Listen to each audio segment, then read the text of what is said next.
20 سال قبل یہ علاقہ جنگی تباہ کاریوں سے ہمکنار تھا، جہاں اس تنازع میں تقریباً 1 لاکھ افراد نے اپنی جانیں کھو دیں، وہیں بوسنیا کے اس ہولناک دور میں ریپ کو جنگی ہتھیار کے طور پر استعمال کیا گیا۔ برطانوی وزیر خارجہ معروف اداکارہ اینجلینا جولی کے ہمراہ متنازع علاقوں میں جنسی استحصال کے خلاف مہم چلانے کے لیے آئے۔ جنگ کے 3 سال کے دوران یہاں 20 سے 50 ہزار عورتوں کو ریپ کیا گیا۔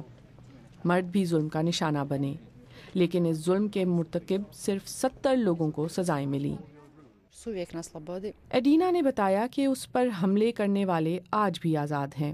انہوں نے ملزموں کو سوشل میڈیا پر بھی موجود پایا، مگر بہت سی عورتیں انصاف پانے سے پہلے ہی فوت ہو گئیں۔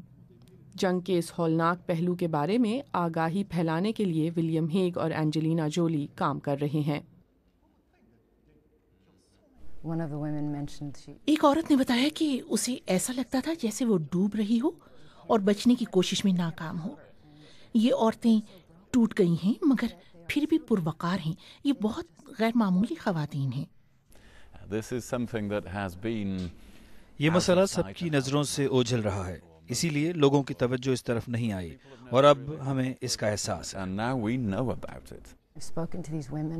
ہم نے ان خواتین سے بات کی ہے، میں نے ان کی آنکھوں میں دیکھا ہے، اور میں یہ برداشت نہیں کر سکتی کہ وہ اس پر شرمندہ ہوں جو کچھ ان کے ساتھ ہوا ہے۔ بوسنیا کی جنگ کو ختم ہوئے تقریباً 2 دہائیاں ہو چکی ہیں، لیکن جنسی تشدد کا شکار جن افراد سے میں نے بات کی وہ یہی محسوس کرتے ہیں کہ لڑائی ابھی جاری ہے۔ وہ کہتے ہیں کہ ان پر گولے نہیں برس رہے، لیکن ان کے ساتھ جو ہوا اس کے جسمانی اور روحانی زخم ابھی بھی موجود ہیں۔ اینجلینا جولی اور ولیم ہیگ جون میں لندن میں ہونے والی ایک بین الاقوامی کانفرنس کی تیاری کر رہے ہیں، جس میں جنگی علاقوں میں ریپ کی شہادت کو ریکارڈ کرنے کے لیے نئی رہنمائی کی جائے گی۔